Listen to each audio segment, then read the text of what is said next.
ఆధ్యాత్మిక తత్వం లోపల ఈ అర్థాన్ని తీసుకోవటం ప్రయోజనం లేదు. In spirituality, you cannot simply go by its meaning. దాని అర్థం తీసుకోకుండా దాని యొక్క స్వరాన్ని మాత్రమే మనం ఉచ్చరిస్తూ పోండి. You go on repeating its sound. ఇప్పుడు చూడండి, చాలా మందికి నేను అక్కడ చెప్తుంటాం, ఓంకారం అనేటువంటిది ఒక స్పెల్లింగ్ మాదిరి చూడాలి. Omkar, just take its spelling.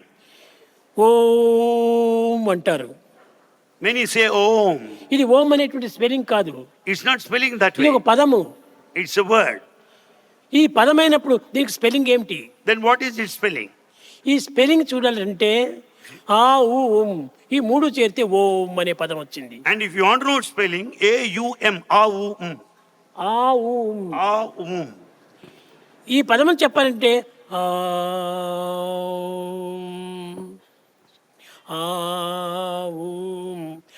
అనేటువంటిది గొంతు నుంచి వస్తుంది.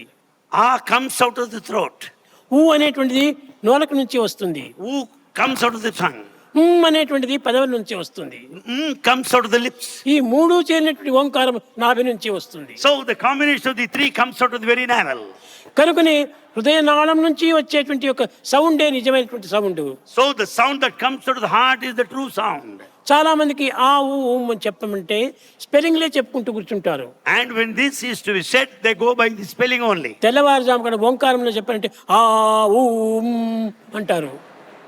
In the early hours of the morning, the Omkara is said in a wrong way. మూడింటి యొక్క సేవం ఏంటి? స్వరూపం అని సమకాలంలో దాన్ని ఉచ్చరించాలి. And we have to say, utter Omkara in the correct way. ఎక్కడి నుంచినో ప్లేన్ వస్తుంటుంది. The plane is dashing ఆ forward. శబ్దం ఎక్కడి నుంచినో లభించినట్టుగా తెలుస్తుంది. And you will be able to know its sound. కానీ దగ్గరకు వచ్చినప్పుడు పెద్దదిగా వినిపిస్తుంది. And you listen. తర్వాత తిరిగి అది ఎక్కడికో పోతున్నట్టుగా కనిపిస్తుంది. And you will also hear the sound from distance. అది నిజమైనటువంటి ఒక ఓంకార శబ్దము. That is Omkara principle. ఆ లోకం నుంచి ఎక్కడి నుంచినో రావాలి.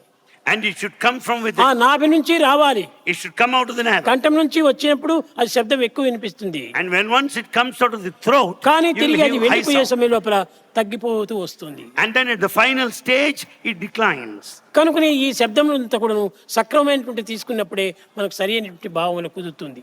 So we should consider every word in the proper sense and know its meaning. అనేక మంది ఈ యొక్క ప్రపంచంలో ఓంకారాన్ని స్మరిస్తూ ఉంటుంటారు. Many people chant, repeat Omkara. ఎన్ని సంవత్సరంలో చరిస్తుంటారు. They do it for many years. స్వామి ఇన్ని సంవత్సరం నుంచి నేను ఓంకార నాదం చేస్తున్నాను, నాకు ఏమాత్రం భక్తి కుదరడం లేదు. Many come and say, Swami, I have been repeating Omkara, but I am not able to have steady devotion. కుదురుతుంది. How is it possible? సరైనటువంటి అర్థంతో నువ్వు చేస్తుంటే కదా, You are not doing it meaningfully. సరైన శృతిలో నువ్వు పెట్టుకుంటే కదా. You don't say it properly. శృతిలో రాగ తాళములు మూడు కూడా నువ్వు ఏకం కావాలి. And there should be a kind of proper rhythm in the beat. కనుకనే శృతి కూడా ఉంటుండాలి. And the tune is necessary. ఈ శృతి లయము కూడా ఉండాలి. And there should be proper rhythm. ఈ కాలము కూడా ఉంటుండాలి. And the time. కనుక మూడింటి యొక్క ఏకత్వాన్ని మనం చక్కగా గుర్తించుకొని ప్రవర్తించాలి. So the beat and the rhythm and the time, all these factors have got to be taken into consideration.